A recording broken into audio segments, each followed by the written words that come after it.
ஒருவேளை நீங்கள் சிறுமைப்பட்டவர்களாக இருக்கலாம், கைவிடப்பட்ட சூழ்நிலையில் இருக்கலாம், பாரத்தோடு புலம்பலோடு அலைச்சலோடு வாழ்ந்து கொண்டிருக்கலாம்.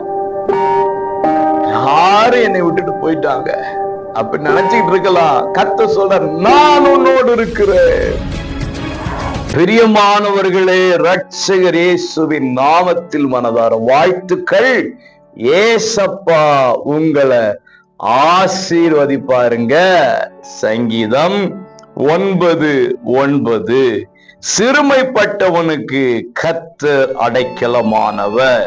பிரியமானவர்களே, சிறுமையும் எளிமையுமான மக்கள் ஏராளம் உண்டு. அவர்களுக்கு யாருங்க அடைக்கலம்? யாரு தொடர்ந்து உதவி செய்ய முடியும்? ஒரு நாள், 2 நாள், ஒரு வாரம், 2 வாரம், ஒரு மாசம், 2 மாசம், அல்லது 1-2 வருஷங்கள் வேணா பராமரிக்கலாம், பாதுகாக்கலாம். உணவு மற்றும் உடைக்கான காரியங்களை பொறுப்பெடுத்து கொள்ளலாம். வாழ்நாள் முழுவதும் உதவி செய்ய முடியுமா? ஒத்தாசையாக இருக்க முடியுமா? பாதுகாக்க முடியுமா? நமக்கே பாதுகாப்பு இல்ல, எப்படி பிறருக்கு நம்ம பாதுகாப்பு கொடுக்கிறது அப்படிங்கிற கேள்வி வராதா? கர்த்தர் தான் பாதுகாப்பு.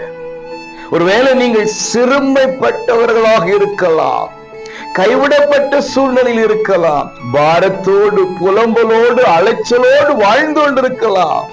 இன்றைக்கு கர்த்தரே உங்களுக்கு அடைக்கலமா இருப்பாராக, கர்த்தரே உங்களுக்கு பாதுகாப்பா இருப்பாராக. உங்க துக்க நாட்கள் முடிந்து போகும்.